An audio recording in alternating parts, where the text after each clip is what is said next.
1880-аас 1923 оны хүртэл 43 жил хээрээр гэр хицээр дэр хийсэн алмас дэмчиг химээх шилийн сан ирэг Завхан аймгийнхан андахгүй.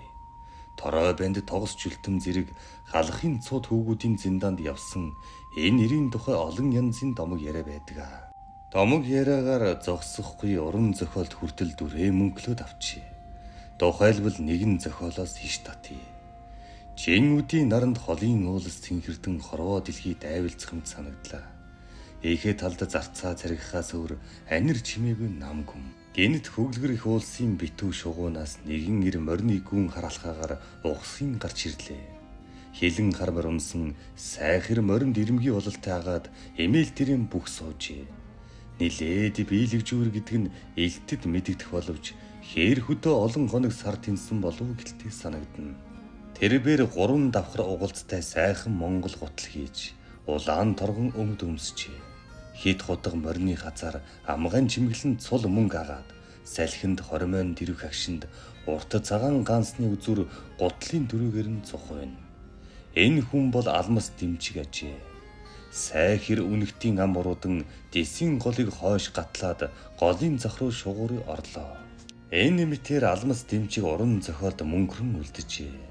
Тэрбээр 16 настайдаа хээрээр гэр хийж шилийн ирсэн оромжинд толгой хорогдох болж. Гэвч насны наран хивээж алс газар морин дил дээр зарцаглахад хэцүү болох тусам түүнд төрсөн нутаг төмөн олон санагдах болсон бөгөөд энэ нутагтан торог ядархааран уулан хүн ядархаараа нутхан гэдэгтээ агаар нэгэн билээ.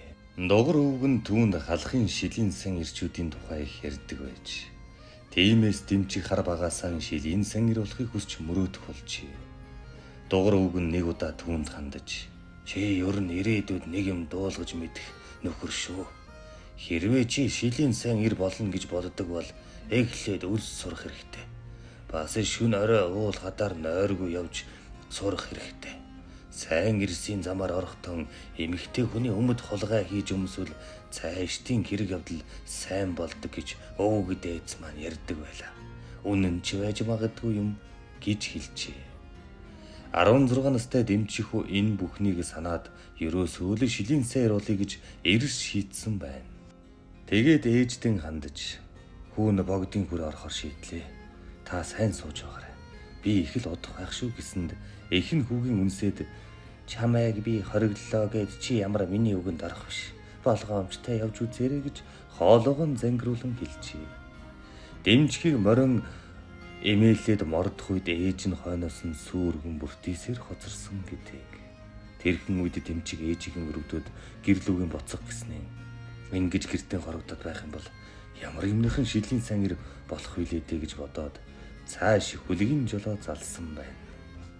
Төдөлгүй шүн оройч болж дэмчиг нутгийн бүсгүйд дунгар гихчинд ойртож ирснээ. Морин ойролцох модон дуяад дунгарын гэрлүү гитж эхэлжээ. Яагаад чим тэр огт чимээ гаргалгүй явж чаддаг байж. Тэгээд тэр гитсээр яваад гэрийн хатвчаар гараан хийж хаалгыг нь сэмхэн онгойлгол дунгар бүсгийн цагаан давуу өмд орны хүлд сөөмөгдөн харагджээ. Дугар өвгний ярианд итгэсэн тэрбээр дунгар бүсгийн өмдийг хулгайж өмсөд мориндоо мордон давхсаар өвөр цайхалтад завхан нутагт алдартай үнэгтийн шугуур орсон байна. Хөвсгөлийн их уулсын баруун сугны аманд сайн ирс цуглардаг гэж дугар өвгний ярьж байсныг дэмчих сайн санаж байлаа. Тиймээс тэр үнэгтийн шууд орж хэсэг амс хийгээд цааш хөдөлжээ. Ийхүү тэр хоёр өдөр явсны эцэст хөвсгөлийн тайгад дөхөж ирж. Гэтэл тэр хавьд гэрийн буурийн чинээ дивсэг дээр түүдэг гал дүрлзэж хажууд нь хар хүн дээш хараад хөвтөж байх нь тэр. Амар байна уу та гэж дэмжихийг мэдлэхэд нөгөө хар хүн сүрхий затсан үн дэж суугаад минь амар сайн явж ирв гэж хөнгөнүүлжээ. Тэгээд тэр дэмжихийн өмнө дайлан дээр дэлгэсэн мах тавиад за дүүхүү хаанаас хаа хурч явандаа гэхэд дэмжиг аргагүй л том ирийн бөөр зааж энэ үхнээс гарлаа. Сайн эрстэй дөрөө нийлүүлэх аз завшаан хайж явандаа ах минь гэж эхлээд дойдгор хариулаад баг зэрэг ичин хурж доош харжээ. Тэгтэл нөгөө хар хүн "Оо хай. За тэгвэл танилцъя. Намайг уг нь норов гэдэг юм" Гэвч хүмүүс намайг тэнцэн л гэж дууддаг юм гэж хэлж дуусуу үгүй юу Дэмчиг.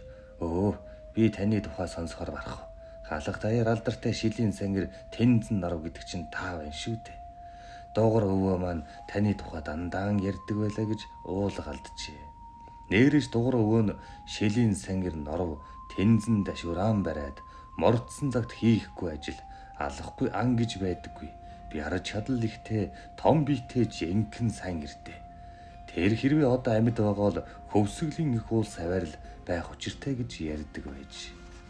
Дэмчиг учиргүй баярлаж надад ёстой л аз тайрлаа. Дөнгөж нутгаасаа гараад тантай очихыг бодоход би шилийн сангэр болох ёстой хүн байна. Та намайг дагуулж сайн ир болгож өгнө үү гэд өмнө нь сүгдэн мөрөжээ. Харин Тэнцэн Нарав бараг хүүхдэрийн шахуу Дэмчгийг хараад үл мэдэг инээснэ.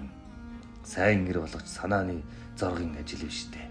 Гэхдээ зориг дэвчээр хоёр байхад бололгүй яах. Чи нэгэн тэл шилийн сайн ир болохоор зориглсон бол ахтайгаан хэд хоног хамт яв. Сайн ир болохгүй чинь аяндаа мэдэгдэн химээжээ. Тэр хоёрыг ийхүү хөөрөлдөж суутал уган цуган хүмүүс ирсээр харваад хүн болжээ. Эднэр мөнөх засагт хааны хүх харчуулын сорууд байсан бөгөөд халах даяар алдартай шилийн сангэр зарцаа гомб эдний дунд явсан гэдэг. За тэгээд хэр яваад ирэвдэ гэж Норвыг асуухад зарцаа. Гомб ер нь овоо явсан шүү. Нотог хушуунда нэртэй Даржаа гэдэг шинжгүй баяны тухай би Эрдэнэс дуулж байсан юм. Эв таарвал тэдний адууны хідэн сарыг хөөчих бодлоо үрдэлж явлаа. Тэгээд нутагт нь очлоо. Сүргийг нь үзлээ. Хөөчих эв таарж өгөхгүй хэдэн өдөр зовоолоо.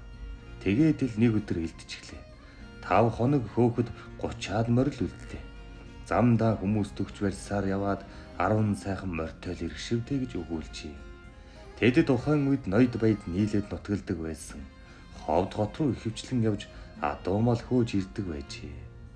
Энэ удаад Тэнцэн Нарав бусдыгаан ховд руу явуулаад өөрөө нь Дэмчгийн хамт ойр зур явхаар үлдэж.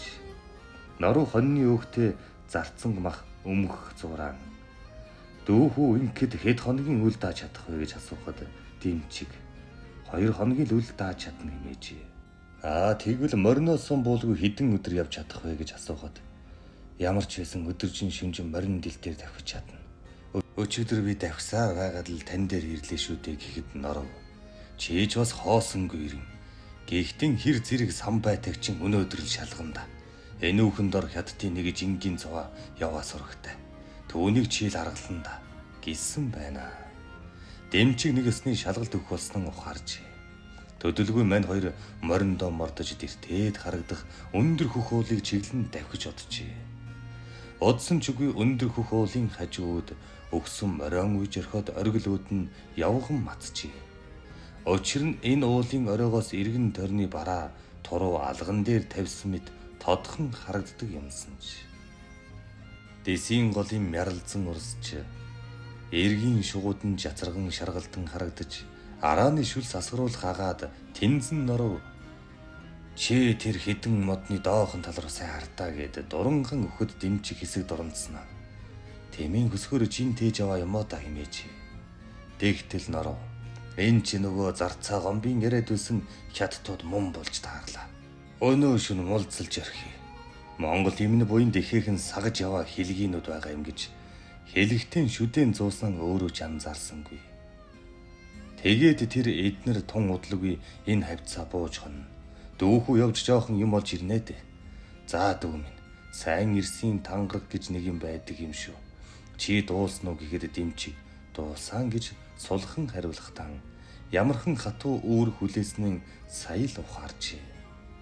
Норв түүнийг явах үед сайн ирсийн тангарыг дахиад нэг сонсчод илүүдэх юмгүй. Энгийн номхон хүмүүсийг айлгаж зочин эд агуурс дээрэмтгийг эрс хориглоно. Өөрийн чин амь нас хутганы ирэн дээр байлаач өрөөл бусдын амь насыг игүүтгэхийг эрс цэрлэн гэсэн тангарыг өргөлж санаж мөрдөж явах хэрэгтэй. Энэ тангараг бол багш шавийн ариун барилдлагатай энэ тэнцүү зүйл шүү гэж сануулад анхны юмд аз хиймэртэй явбал шилийн ирсэн их замд гээгдэхгүй л гэж мэд болгоомжтой яваарай. Хятад хүн хизээний муу санаатай. Харуул манаалла байгаа. Хоёр мориндон даахын хэрээр тэгнэрэ гэж сургамжилжээ. Дэмчгийн дотор айх баярлах хоёр зэрэгцээр мориндон дашхирвэн ойн гүн рүү шурган одожээ. Хэсэг яваад тэр ойн чөлөөнд галуулцахыг олж харжээ. Тиймээс бууж морин хөтлөн сэмхэн дөхтөн туудаг галын дэргэд нэгэн сүүдрэг үйлцгийг үзээд баруун талаар нь тойрохоор шугуй дундуур даялсан байна. Газрынхын цаад талд гартал огцсон биш ч гэлээ нилээд гүнзгий ганг байхтай таарсан бөгөөд тэнд хоёр морин душиж орхиод эргүүд явган матжээ. Эрмэг дээр нь гарч ирээд харуул хоёр багавтар майхан харагдаж нэгнийх нь үдэнд гал түлсэн байж майхны хаянаас эхлээд тимээ химээх тэнгэрлэг амтд угийн амгал нь зангаран хаяаны хэвэн хөвтөж байлаа. Наахан талд нь түнтүүтэй ачаан харагдана. Галын захад байсан хүн өвшөөж хишиг сууснаа майханд ороод тагчиг болоход дэмчиг сэмхэн гисээр ачаанд хүрчээ. Дандаа түнтүүтэй ачаанууд байхаагаад түүнийг өргөнө гэдэг дэмчигд даанч ахтахаар байлаа. Тэрбээр ачаануудыг түлхэж үтсээр арай хөнгөн санагдсан нэгийг нь эвтэйхэн өнгөрүүлсээр хоёр мориндон ойролцоо авчирч дөнгөсөн байна. Айсандаа ч юм уу нилээдгүй хүч харгасндааж тэр юм уу түүний бүх биеийн хөлс асгарчээ. Дөхөөлж ирсэн ачаагаа үзэхэр шийдэж гутхан гаргаж ирээд хид огтол бол шаргалдаж улаарсан үнэгний арьснууд байх нь тэр. Дэмчиг хоёр мориндоо нөгөө арьсаа хувааж тэгнээд бошуухан буцахаар шийджээ. Энэ үед тэр учиргүй айж сандран зүрхэн түг зохилж байсан гэдэг. Анхлан сайн ир болно гэдэг аавын хүү бүхний хийчихдэг амар ажил биш ажээ. Бяр чадал овсгоо самбаа шаардхаас гадна зориг дэвчээр илүүтэйг шаарддаг хүнд ажил болохыг алмас дэмчиг тэрхэн үдэл ухаарсан байна. Үнэн хэрэгтээ шилийн сан ирсийн түүх намтар гэдэг нь хулгайн түүх, орон шоронгийн түүх, оргож босож баригдаж эрүү шүүлт тулгуулж байсан түүх л байдаг. Дэмчиг анх ингэж шилийн сан ир болох зам мөрөн гаргаснаас хойш энэ замаар 43 жил галиг үйлжээ. Энэ хугацаанд олсон хулгайлсан зүйлийн эгэл ядуу ардуудад тараан өгч явснаас бус хурааж нөөцсөн үгүй. Алмас дэмчигт нэг үе унган зээрд химээх морин хүнээс дутуугүй тус хөргөж байсан гэдэг.